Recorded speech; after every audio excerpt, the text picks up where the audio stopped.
Magandang umaga mga mag-aaral. Bago tayo magsimula ay maaari bang magsitayo ang lahat para sa ating panalangin? At binibining yorong, maaari mo ba pangunahan ang ating panalangin? Amen. Ngayong class ay manatili mo nang nakatayo sapagkat magkakaroon na tayo ng maikling ehersisyo na sa ganun ay mapukaw ang iyong natutulog na diwa at isipan at maging aktibo kayo sa ating talakayan ngayong umaga. Handa na ba ang lahat?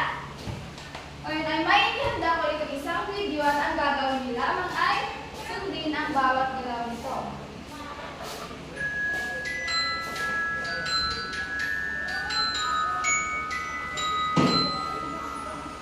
Lula lula lula lula lula lay lula lula lula lula lula lay hey lula lula lula.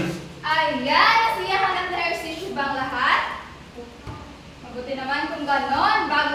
Bago kayo umupo ay pakiayos muna ang mga hanay ng inyong upuan at pakipulot na rin ang mga busurang inyong makikita. Ayos na bang lahat? Sige, maaari na kayo umupo. Class, may liban ba sa araw na ito? Kung wala ay ikinagagal ako na kayong lahat ay nandito sa umagang ito. Ngayon class ay, bago tayo magpatuloy ay may inihanda ko nga alituntunin na dapat ninyong sundin.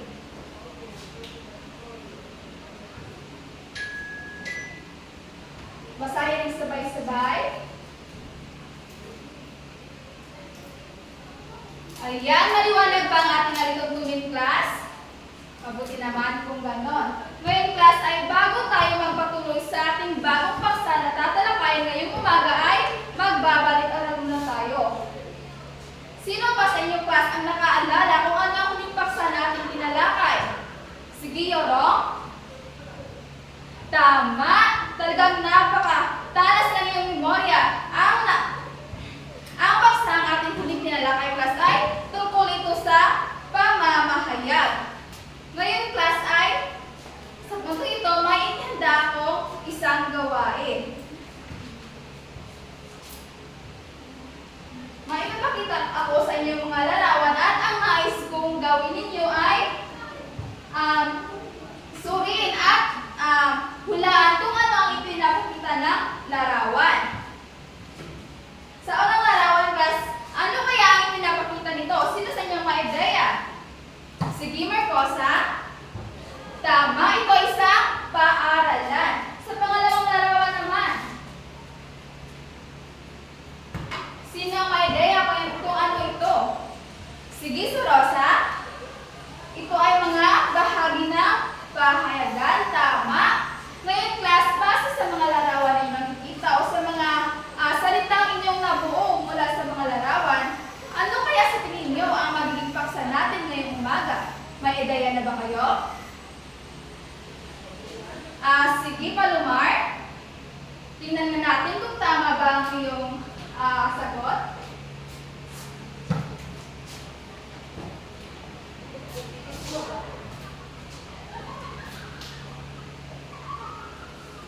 Ayan, tama ang sinabi ni Palomar.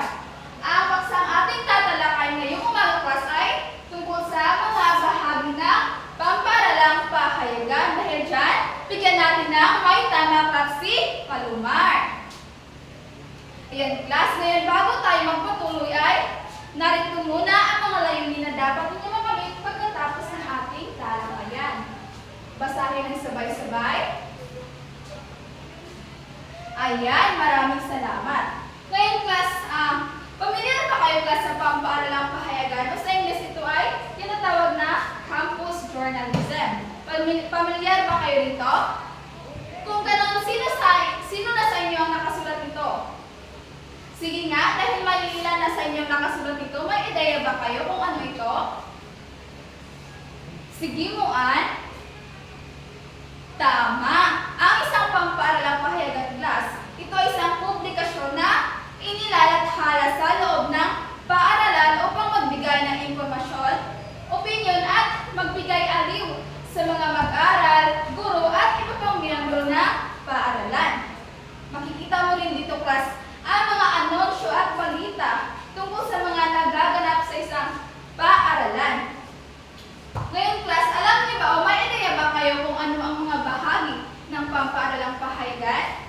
Kung ganon ay aalamin natin kung ano ang mga ito. Unang class ay ito ang unang bahagi ng pamparalang pahayagan. Sino ang gustong umasa? Sige, tagonan. Ngayon, base sa iyong binasa, may ideya ka ba kung ano ito? Ayan, maraming salamat sa pagbahagi ng iyong ideya. Ang pamukhang pahina class, ito ang unang pahina ng isang pahayagan. Naglalaman ito ng mga pangunahing balita at mga pangalan ng publikasyon. Halimbawa na lang itong class ay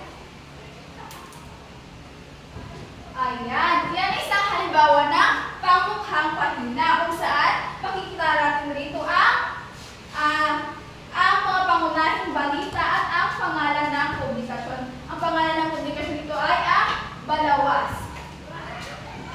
At makikita din natin dito ang mga pangunahing impormasyon. Naunawaan ng baklas kung ano ang pamukhang pahina? Mabuti naman kung ganon. Ngayon ay pumunta naman tayo sa ikalawa. Ikalawang pahina, ito ang balitang pampaaralan. Ngayon, sino gustong bumasa? Sige, Milon. Ayan. Yung base sa binasa ni Milon, may ideya ka ba sa mga nilalaman sa balitang pampaaralan? Ayan, tama. Maraming salamat. Sa balitang pampaaralan class, dito natin makikita ang mga mahahalagang pangyayari, mga balita o impormasyon tungkol sa mga mahahalagang pangyayari sa paaralan. Halimbawa na lang ay mga programa, kompetisyon at iba pang aktibidad. Katulad na lang ng math club na nasa Quizbee. Ito ay isang halimbawa ng balitang pampaaralan at mayroon pa ako dito isang halimbawa. Ayan, ito rin ay isang balita isang halimbawa ng balitang pampaaralan. Ito ay balita tungkol sa Brigada Eskwela Umarangkada. Ito ay isang halimbawa ng balitang pampaaralan class. Yan, sino pa makapagbibigay ng halimbawa? Sige, Baniel. Ayan, tama. Maraming salamat. Ngayon, naunawaan ng baklas ang balitang pampaaralan. Kung ganun ay pumunta naman tayo sa pangatlo at ito ang editorial. Dikon, maaari mo bang basahin ng editorial? Ayan, maraming salamat. Yung base sa iyong binasa, maaari ka bang magbigay ng opinion tungkol dito? Ayan, tama. Sa editorial class, naglalaman ito ng opinion tungkol sa mga napapanahong isyu sa paaralan. Tulad na lamang halimbawa nito ay ang opinion ng mga guro at mga pag-aaral kung kaya bakit dapat pahalagahan ang ating wikang pambansa. At mayroon pa akong halimbawa nito ng opinion. Editorial. Ayan, ito ay isang halimbawa class ng editorial. Ngayon, sino pa ba sa inyo makapagbibigay ng halimbawa? Ayan, sige, Sorosa. Okay, maraming salamat. Ngayon, class ay dumako naman tayo sa pang-apat at ito ang lathalain. Basahin mo sabay-sabay. Ayan, maraming salamat. Sa lathalain class ay dito natin makikita ang mga pagsasalaysay o pagkukwento tungkol sa mga natatanging estudyante, guro o pangyayari sa paaralan. Halimbawa din lamang ng mga lathalain class ay maaari mong ilagay sa iyong lathalain o feature section ang isang buhay ng isang working student kung paano niya pinagsasabay ang kanyang trabaho at ang kanyang pag-aaral. Yan ay isang halimbawa lamang ng lathalain at mayroon pa rin ako isang halimbawa pang ng lathalain.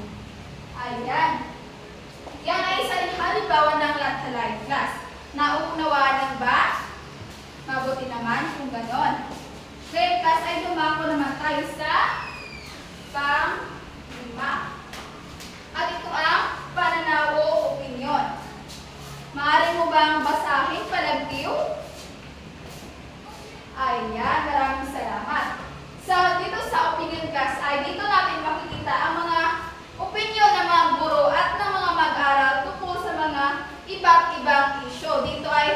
Nagbibigay ito ng daan sa mga mag-aaral at mga guro upang kanilang maipahayag ang kanilang mga opinyon tungkol sa iba't ibang isyu. Halimbawa na lang ito ay maaari nilang maibahagi ang kanilang opinyon tungkol sa kung mas mabisa ba ang modular learning kaysa face-to-face classes. Maaari nila ito mabigyan ng opinyon.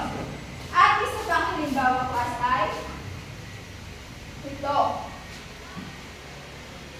So ito ay isa rin halimbawa ng opinyon. Ngayon ay tumako naman tayo sa pang-anim.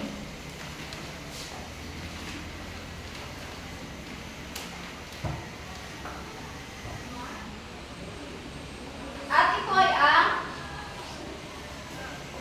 libangan.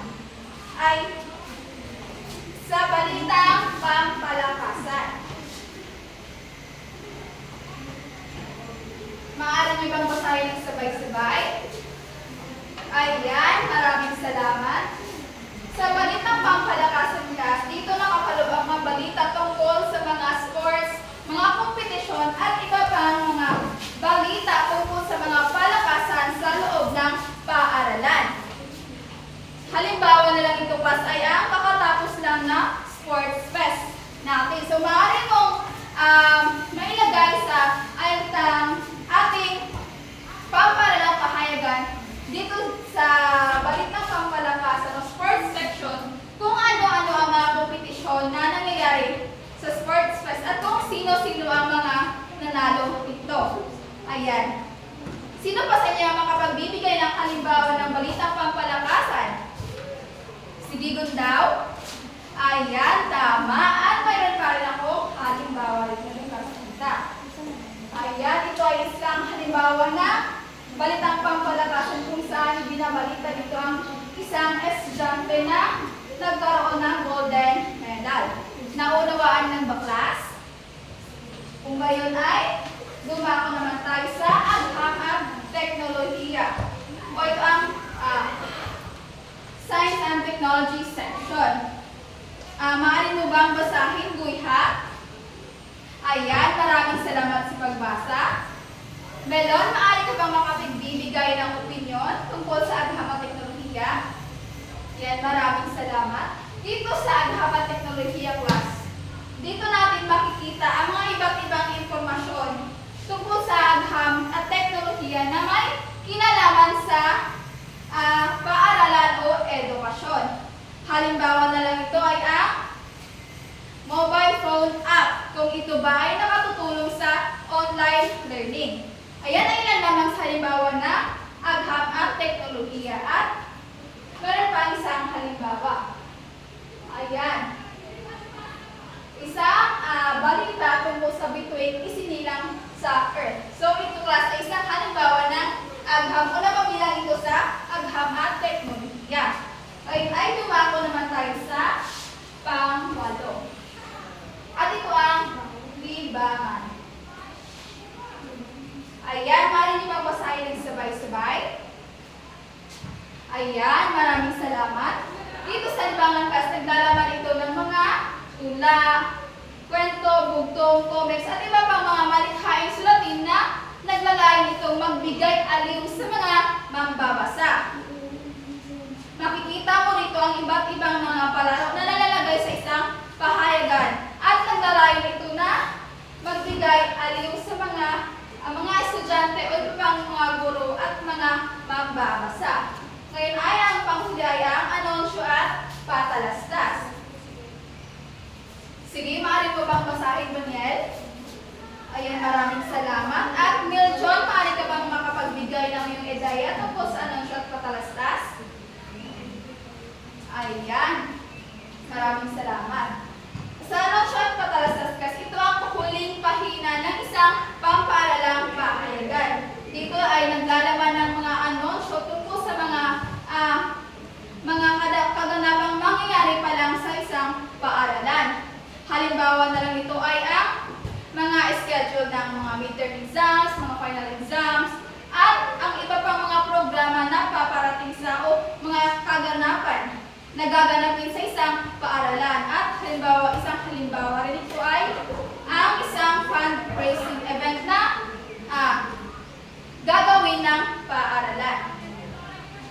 class, nauunawaan lang ba ang ating tinalakay ngayong umaga? Kung ganun ay, may mga katanungan pa ba? Yan, kung wala ay, pupunta na tayo sa ating pangkatang gawain. Tapos babangkatin po ang klase sa dalawang pangkat. Magbilang, magsimula sa iyo, Baniel, magbilang ng 1 hanggang 2. Ayan, nasa grupo na bang lahat? Kung ganun ay, maaari bang basahin ang iyong panuto? Ayan, gagawa kayo class ng isang pamparalang pahayagan ayon sa mga bahagi nito. So, dapat kumpleto ang bahagi ng pamparalang pahayagan. At pagkatapos ay ipresenta dito sa harap gamit ang iba't ibang paraan ng pamamahayag. Naunawaan lang ba? Sige, bibigyan ko lamang kayo ng 5 minuto para sa paghanda at 3 minuto para sa pagpipresenta. Ayan, tapos na ang 5 minuto. Handa na bang lahat? Sige, kung handa na ay tunghayan na natin ang bago ang lahat ay narito pala ang mga pamantayan para sa inyong gagawin pamparalang pampahayagan.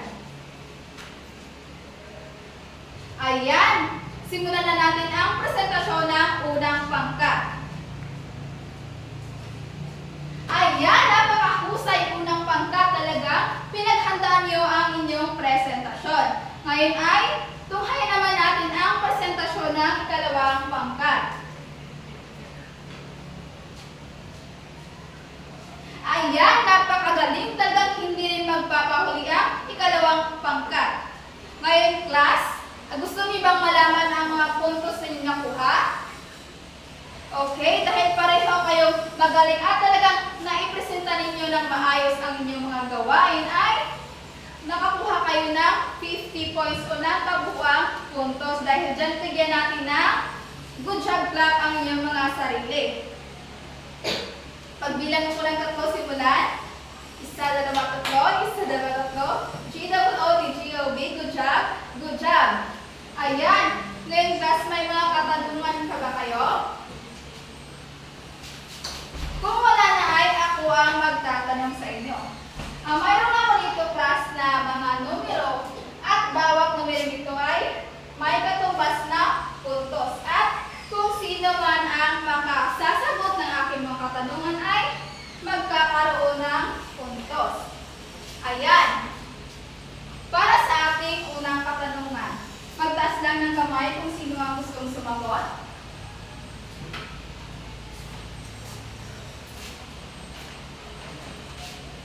Ayan, para sa ating unang katanungan, ano nga ulit ang ating paksang tinalakay ngayong umaga? Sige, refer you. Tama, ito ay tungkol sa mga bahagi ng pampaaralang pahayagan. Ayan, maaari ka bang pumili ng numero? Pang-4, at ang pang-4 ay mayroong 20 puntos. Dahil doon palakpakan natin si Binibining and Oferio. At para naman sa pangalawang katanungan ay ano-ano ang mga bahagi ng pampaaralang pahayagan? Sige, tapos. Ayan, tama. At ano pa ba? May iba pang halimbawa, may iba pang mga bahagi. Sino pa makapagbibigay? 4 lang ang naibigay ni Lapos. Sige, Baniel. Ayan, tama. Talagang nakikinig kayo sa ating talakayan. At maaari ba ang pumili ng numero, Lapos? Ang unang mapili at ikaw ay nakuha ng 5 puntos. At ikaw naman na Baniel, maaari ka bang pumili ng numero? At ang katumbas ng puntos ito ay 10 puntos. Ngayong class, para sa ating panghuling katanungan, paano ninyo mapapahalagahan ang pamparalang pahayagan sa inyong pang-araw-araw na buhay bilang isang mag-aaral? Sige, Didal. Ayan, maraming salamat sa iyong kasagutan. Maaari ka bang pumili ng numero? 5. Sige, ang katumbas ng